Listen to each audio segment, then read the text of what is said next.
Folks, once again, as always, surprising nobody, this is Port 1119 with Head Frame Hunters. You're probably wondering, what have you just climbed on top of? Well, it's big Chungus. Apparently it blew a hydraulic line, and I didn't get to film the diagnostic because the tank's real low, and I didn't want to deadhead those pumps by having that engine running any longer than absolutely necessary. But long story short, it's this line here blew right in there. Just the underside of the hose blew. Just, you know, normal failure mode for an old machine like this. Looking at it,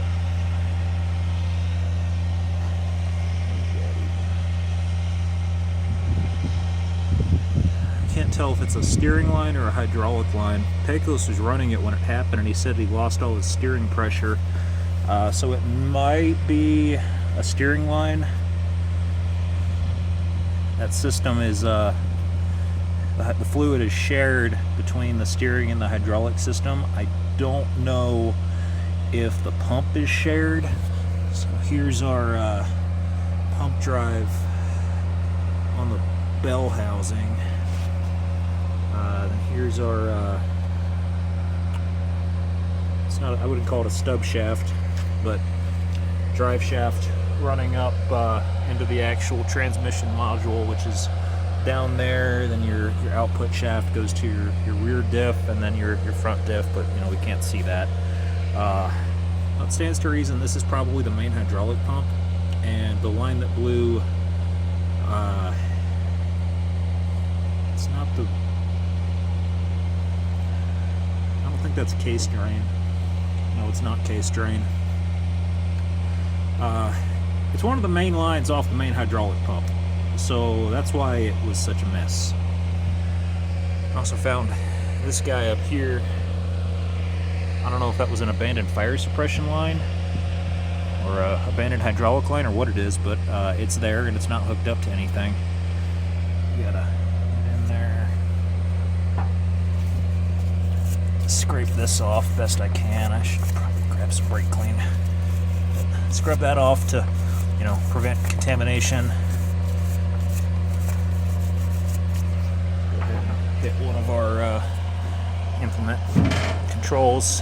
Yep, because of exactly that. So that was residual system pressure that were bleeding off. You probably heard something actuate up front. I'm gonna get to bust this loose. Let's see how that goes. Well, now a little later, we come back with a brand new hose. Pull these caps off. Probably put it on this end up here first. It's going to be the harder end to access.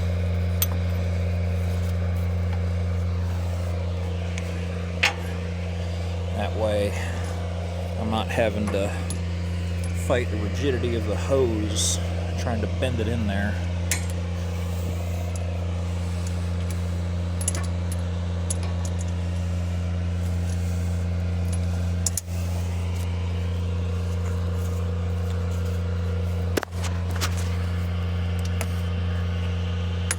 At least not any more than I already will. Yeah, there we go. Get that guy started on there. These are just JIC or Army Navy or Joint Interoperability Council fittings. That's what JIC stands for.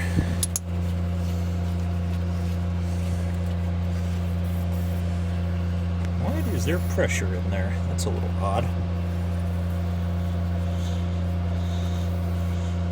Where's that vacuum? You know what? I think that's vacuum.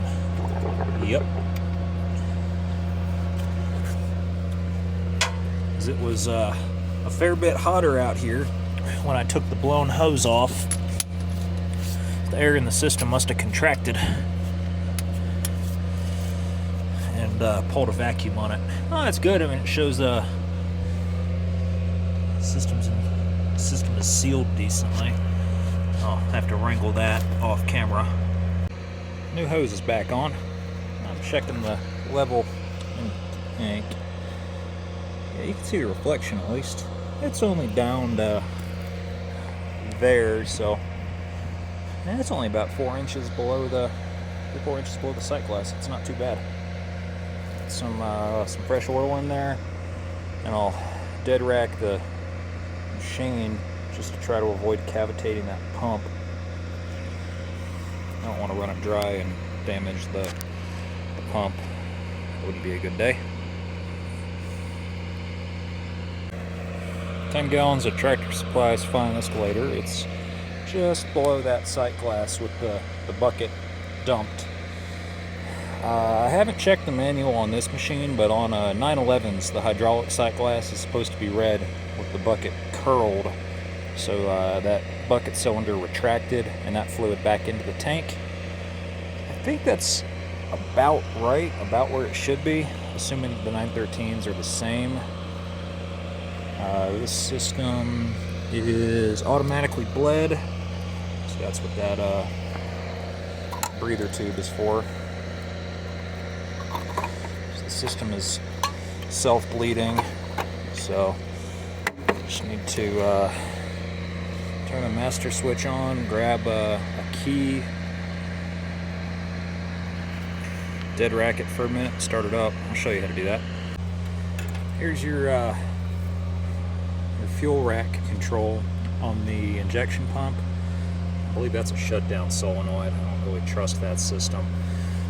Anyways, with this cammed over counterclockwise, that's full fuel position, and then this is the kill position. So as you apply the throttle, it pulls on this cable on the control horn here and gives the more fuel to the rack. The panel circuitry on this machine is a bit unreliable. There have been a couple times lately that I've had to start it by jumping the terminals on the starter. But today we're getting action from the panel, which is a good sign. Contact.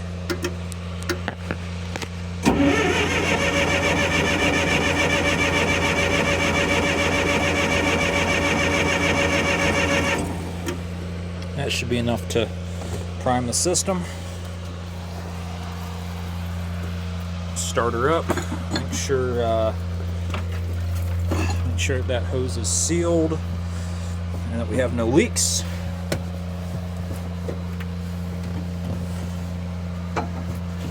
And then I will put the body panels back on.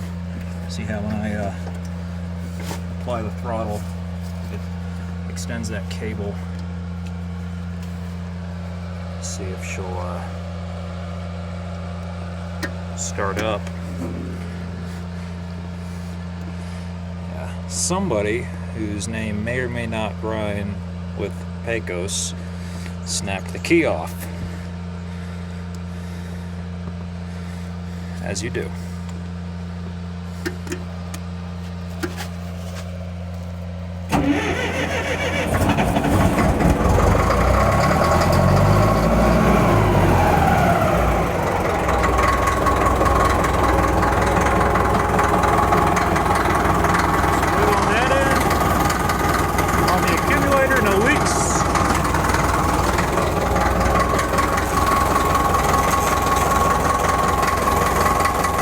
On the pump. It all looks good. Gonna put Humpty Dumpty back together again. As far as hydraulic jobs go, that's about a 1.5 out of 10 on the difficulty scale. Go figure, this machine blew another line. It's got what's that torque converter line.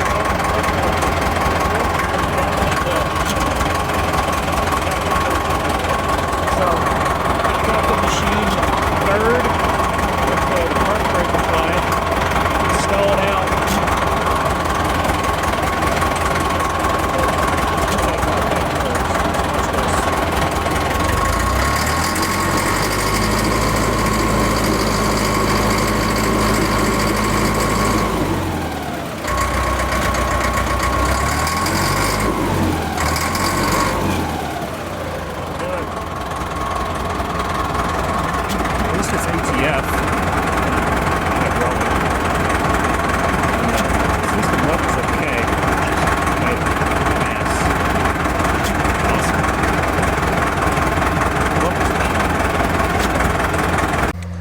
hose routing is going to be the trick to making sure this brand new $200 hose lasts more than 45 minutes. Pecos went ahead and got the new hose made about a foot longer than the old hose, which gives us clearance up above the U-joint, spider, whatever you want to. Technically, the spider is that part there, but anyways, it'll give us a little bit of clearance. And let's see what this line is. I don't know what that is, but I might use it as support on this side. On the other side of the machine,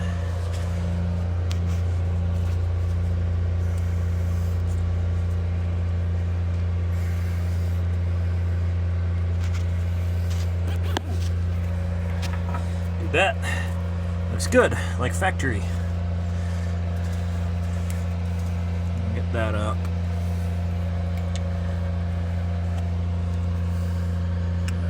Zip tie to that line.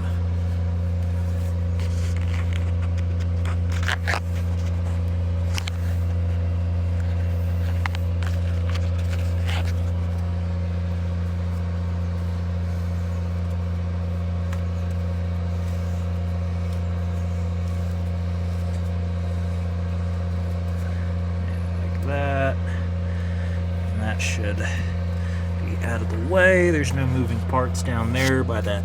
I think that's the torque converter. Yeah, it should be the torque converter. So yeah, then you've got your TC, this kind of TC pump drive kind of combined thing. Of course, depending, that might be your TC right there. I really need to dive into the manual on this beast. I was hoping to avoid having to lay hands on it very much, but it's needed some hands. Pay no attention to that. I don't know why there's a shotgun fuse there. I'm afraid to ask. I know they melted the starter on this thing at one point. It might be to prevent that from recurring.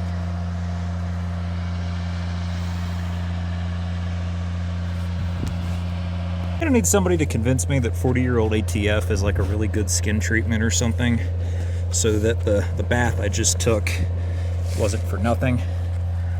Here we got our new hose running under there, running up, around into the bottom of that transmission cooler.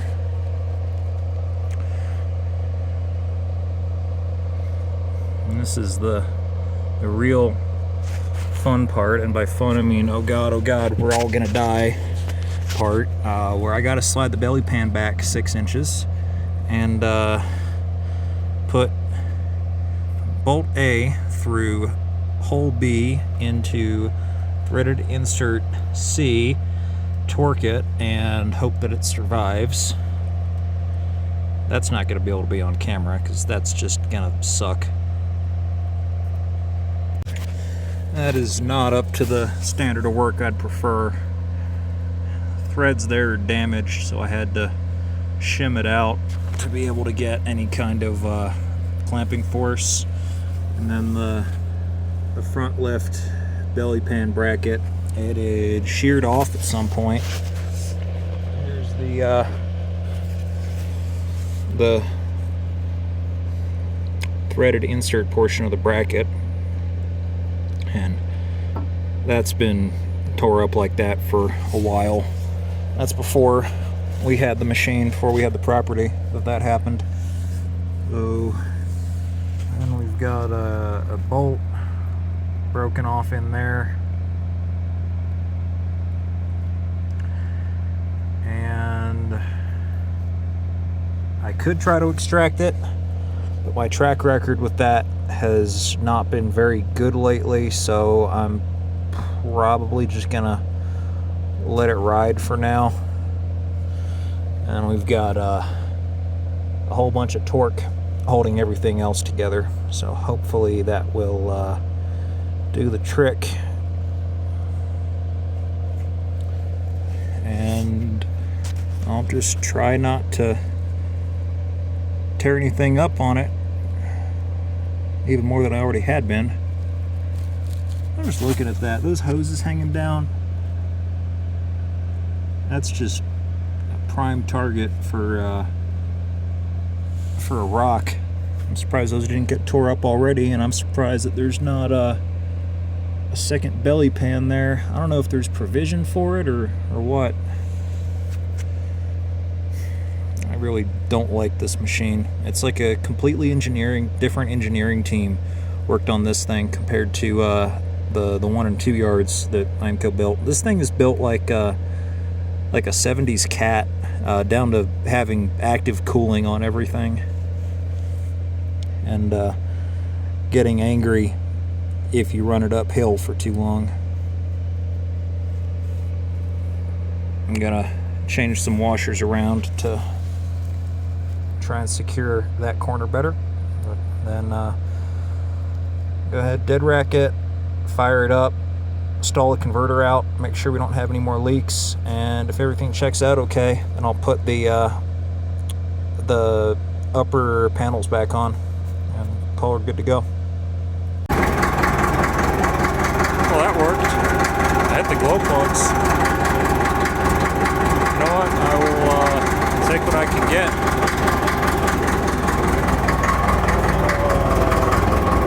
Do a stall leak test on the cooler line.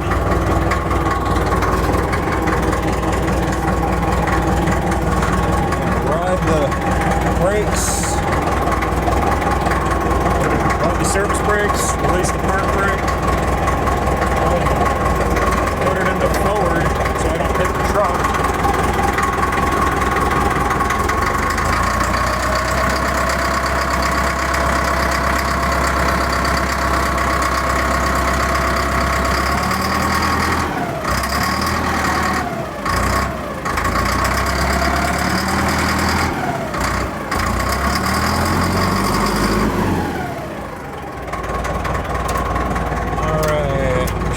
Neutral. Park brakes applied. Looks like she passes the leak test. We get to put that access panel back on and put all the tools away. Well, that's cool. I guess you can jump it with a pickup.